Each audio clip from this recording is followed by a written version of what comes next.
আসসালামু আলাইকুম। সবাই কেমন আছেন? কাছে বা দূরে, দেশ ও দেশের বাহিরে যে যেখান থেকে ভিডিওটি দেখতেছেন, আশা করি সবাই অনেক অনেক ভালো আছেন। আমিও আল্লাহর রহমতে ভালো আছি। আমি কল্পনা, টাঙ্গাইল থেকে বলছি। আজকে আরেকটি নতুন ভিডিও নিয়ে হাজির হয়ে গেলাম। আশা করি ভিডিওটি ভালো লাগবে। ভালো লাগলে প্লিজ ভিডিওর শুরুতে একটা লাইক দিয়ে ভিডিওটি দেখা শুরু করবেন।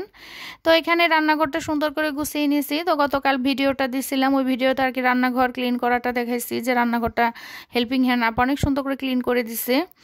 তো তারপরে আমি রান্নাঘরটা কিভাবে গুছিয়ে নিলাম তারই ছোট্ট একটা ভিডিও আপনাদের সাথে শেয়ার করলাম। আমার রান্নাঘরটা ছোট, তো ছোট রান্নাঘরে একটু গুছিয়ে রাখলে কাজ করে আর কি শান্তি পাওয়া যায়। দেখা যাচ্ছে যে এলোমেলো করে রাখলে কাজ করা যায় না, এর জন্য আর কি। তো এখানে আমি উপরে লোহার স্ট্যান্ডার আছে, ওইটার মধ্যে কড়াইগুলো বাজিয়ে রাখি আর কি। আর এই পাশে হচ্ছে মশলা, তেলের ডিব্বা ডাব্বি, যা রান্নাঘরে তো আসলে ডিব্বা ডাব্বির অভাব নেই। প্রত্যেকটা সংসারে দেখা যাচ্ছে যে সারা ঘরে যে জিনিস না আছে, আমার মনে হয় রান্নাঘরে তার চেয়ে বেশি। কারণ ছোট ছোট ডিব্বা অভাব নেই, যত কিনবো ততই লাগবে। আবার না কিনলেও হয় না, দেখা যায় এটা সেটা তো রাখতেই হয়। তো রান্নাঘরটা গুছিয়ে নিছি, মার্শাল অনেক সুন্দর লাগতেছে। তো আমার রান্নাঘরটা গোছানো কেমন হয়েছে অবশ্যই কমেন্টে জানাবেন। তো এটা গতকালের ভিডিও ছিল আর কি। তো এখানে সকালবেলা উঠে নাস্তা বানিয়ে নিছি, এখানে রুটি। তো আপা এসে রুটি বানিয়ে দিয়েছে, আমি ছেঁকে নিছি। আজকে আর ভাজি করতে ইচ্ছে করলো না, তো সেই জন্য 3 কাপ দুধ চা বানিয়ে নিলাম। দুধ চাতে তো রুটি পরোটা খেতে ভালোই লাগে। আর সাথে ডিম পোস্ট, তো আমার ছোটো মেয়ে তো আসলে ডিম পোস্ট খাবে না, সেজন্য বড় মেয়ের জন্য একটা আর আমার জন্য একটা করে নিলাম। ও দুধ চা দিয়ে খাবে রুটি। তো সকালবেলা আসলে ভাজি রুটি এগুলাই ভালো লাগে, কিন্তু প্রতিদিন ভাজি করতে এলসামি লাগে। তো আজকে আর ভাজি করতে ইচ্ছে করে নাই, তো ভাবলাম একটু দুধ চা করে নিই। আর যে গরম পড়ে এর মধ্যে তো আসলে দুধ চা সকালবেলা খাওয়াটা ঠিক না, সেজন্য আমি রেগুলার দুধ চা বানাই না। তো আজকে যেহেতু ভাজি করব না, সেজন্য একটু দুধ চা করে নিলাম আর ডিম পোস্ট। এই যে আমাদের সকালে নাস্তা হয়ে গেছে।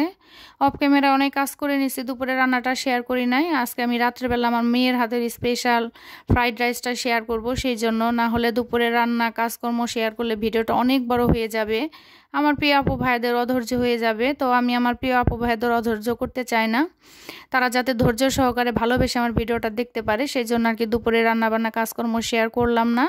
তো রাতের বেলা এটা একদম ক্যামেরা মানে রাতের বেলা অন করছি। তো এখানে আমার মেয়ে স্পেশাল তার হাতের ফ্রাইড রাইসটা এর আগেও কয়েকবার রান্না করছে, খুবই মজা হয়, খুবই মজা হয়। এখন আর রেস্টুরেন্টে গিয়ে ফ্রাইড রাইস খেতে ভালো লাগে না, মনে হয় তার চাইতে ঘরে যে আমার মেয়ে রান্না করে সেটাই আমার কাছে খুব ভালো লাগে।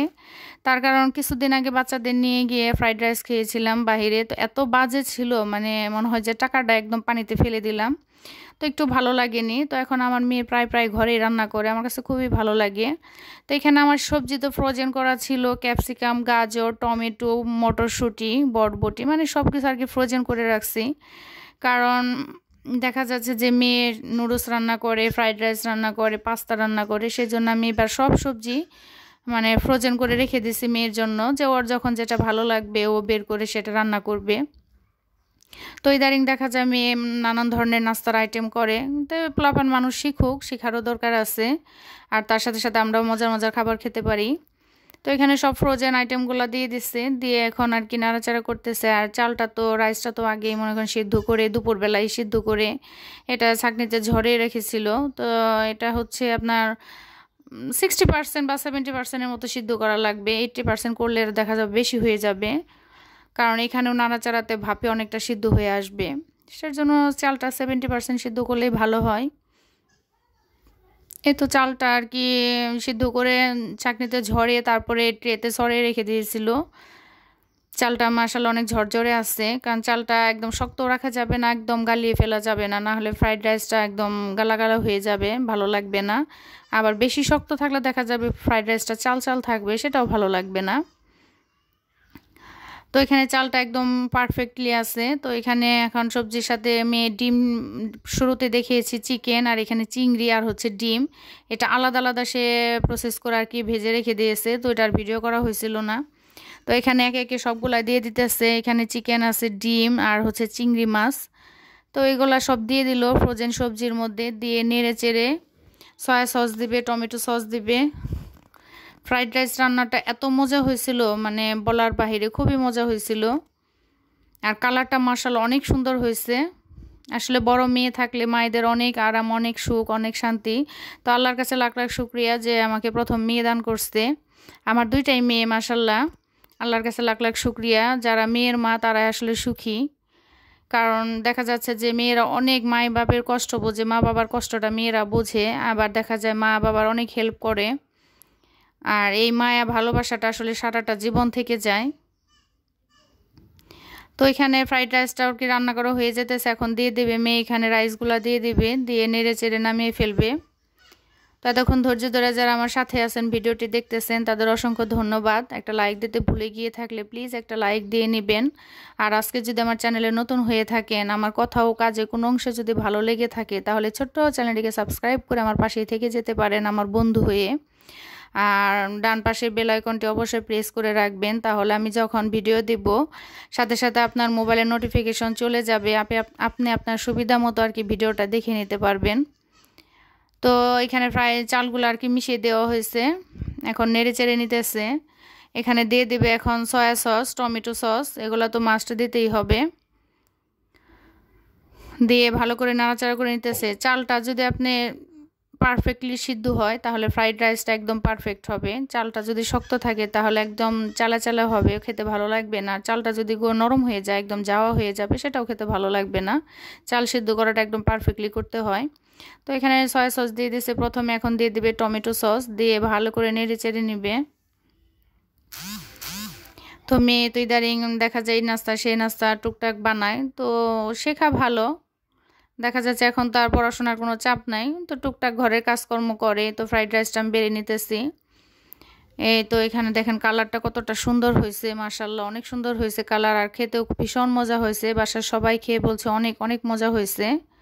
তো আজকাল এক্সট্রা ফ্রাইড মানে চিকেন ফ্রাই করা হয় নাই, জাস্ট এখানে চিংড়ি দেওয়া হয়েছে, চিকেন দেওয়া হয়েছে, ডিম বেশি করে দেওয়া হয়েছে, এর জন্য আর এক্সট্রা কোনো চিকেন ফ্রাই করা হয় নাই। তো হয়ে গেছে পারফেক্টলি একদম ফ্রাইড রাইস, খেতে ভীষণ মজা। সবাই আমার মেয়েটার জন্য দোয়া করবেন।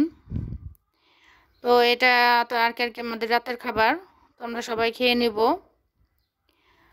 আর হচ্ছে তারপরের দিনের এক ভিডিওটা আর কি শেয়ার করব। এখানে হচ্ছে আমার দুই মেয়ে, তারা আর কি ছাদে ছবি টবি তুলবে আর কি, ফটোশ্যুট করবে কিছু, সেজন্য আর কি দুই বোনে শাড়ি পরতেছে। দুই বোনের দুই মায়ের শাড়ি পরবে। আসলে মেয়েরা বড় হলে মায়ের শাড়ি পরা, মায়ের কসমেটিক দিয়ে সাজায়, এগুলা তো সে স্বাভাবিক বিষয়, ভালোই লাগে যে আমার মেয়ে বড় হয়ে গেছে, এখন সে আমার শাড়ি পরতে পারে, জিনিসটা দেখতেও ভালো লাগে। এই নেভি ব্লু শাড়িটা আমার বড় মেয়ে পরবে। এই ভিডিওটা আসলে আমার দুই মেয়ে মিলে করে রাখছে, তো আমাকে পরে দেখাইতেছে যে আম্মু দেখো আমি ভিডিও করছি। তো ভাবলাম ভিডিওটা একটু অ্যাড করে দেই। আর এখানে হচ্ছে সাজনি, মেয়েরা তো আসলে সাজুগুজু এক্সপার্ট, এটা আল্লাহ প্রদত্ত, মেয়েরা সাজবে এটাই স্বাভাবিক। দেখেন কত সাজুগুজুর জিনিস সব একে একে বের করতেছে। তো দুই মেয়ে সাজবে, তারা ছবি তুলবে, তাদের ছাদে নিয়ে আমি তাদের ছবি তুলে দিছি। দুই মেয়েকে শাড়ি পরিয়ে দিছি। মাশাআল্লাহ আমার দুইটা মেয়েকে শাড়ি পরাতে একদম পুতুলের মতো লাগতেছিল। তো বড় মেয়েটা তো আসলে ক্যামেরার সামনে আসতে আনইজি ফিল করে, ও তো আসতে চায় না ক্যামেরার সামনে। মাঝে মধ্যে দেখা যায় বাসায় কোনো অনুষ্ঠান হলে ওই সময় আর কি একটু ভিডিও করা হয়। তো আজকে আর মেয়ে বলতেছে আম্মু আমাকে ভিডিও করবা না, জাস্ট শুধু ছোট মানে জেনিকে ভিডিও করবা, আর এই শাড়ির কসমেটিক এগুলো ছবি আর কি ভিডিওটা অ্যাড করবা। তো বললাম ঠিক আছে। তো এখানে হচ্ছে এই শাড়িটা আমার ছোট মেয়ে পরবে। তো ছোট মেয়ের মাপের তো আসলে শাড়ি নাই, একটা শাড়ি আছে বাসায় হলুদ, তো ওর জন্য তাহলে এক্সট্রা কোনো শাড়ি কেনা হয় না, ছোট মানুষ তো হলুদের শাড়ি আছে। তো বলতেছে আমি হলুদের শাড়ি পরবো না আম্মু, তোমার এই শাড়িটাকে আমাকে একটু ভাঁজ করে পরিয়ে দাও। তো ছোট মানুষ এটাকে কুচতে কুচতে এটাকে মনে করেন অর্ধেক করে ফেলতে হয়েছে। তো এই যে শাড়ি পরানো শেষ, এখন ছাদে আসছি, অনেক ছবি টবি তোলা হয়েছে, ছোট মেয়ের একটু ভিডিও করে নিলাম। আমার পরিটাকে কেমন লাগতেছে, আমার প্রিন্সেসটাকে, সবাই আমার প্রিন্সেসদের জন্য দোয়া করবেন। তো কেমন লাগতেছে অবশ্যই কমেন্টের মাধ্যমে জানাবেন। দেখেন আমার পরিটা কেমন করতেছে ছাদে এসে। তো শাড়ি পরাতে মাশাআল্লাহ অনেক সুন্দর লাগছিল। শাড়িটাকে অনেক ভাঁজ করতে হয়েছে, কুচতে হয়েছে, কারণ ছোট মানুষ, শাড়িটা হচ্ছে বড়দের, আমার নিজের শাড়ি আর কি। তো দুই মেয়েকে দুই শাড়ি পরিয়ে দিয়েছি, অনেকগুলো ছবি তুলছি, ভিডিও করলাম একটু ছোট মেয়েকে, বড় মেয়ে তো ক্যামেরার সামনে আসবে না। তো সবাই আমার মেয়েদের জন্য দোয়া করবেন, আমি সবার সন্তানদের জন্য দোয়া করি, আল্লাহ সবার সন্তানকে ভালো রাখুক, সুস্থ রাখুক। তো আমার আজকের ভিডিওটি কেমন হয়েছে অবশ্যই কমেন্টের মাধ্যমে জানাবেন। আপনাদের সুন্দর একটা কমেন্ট আরেকটা ভিডিও বানাতে অনেকটা উৎসাহিত হই। এই তো আমার ছোট মেয়ে সারা ছাদে আর কি ঘুরতেছে, মানে কথা বলতে বলতে জানি কেমন এরকেরই হয়ে যায় লাস্টে। তো ছোট মেয়ে ঘুরতেছে, তাকে ফটোশ্যুট করে দিতেছি, ভিডিও করে দিতেছি। তো দেখেন নাচতেছে পরীটা, একদম সবুজ পরী হয়ে গেছে, টিয়া পাখি। তো সবাই আমার পরীটার জন্য দোয়া করবেন, সবাই ভালো থাকবেন, আমাদের জন্য দোয়া করবেন, আমি সবার জন্য দোয়া করি, আল্লাহ সবাইকে ভালো রাখুক, সুস্থ রাখুক। খুদা হাফেজ।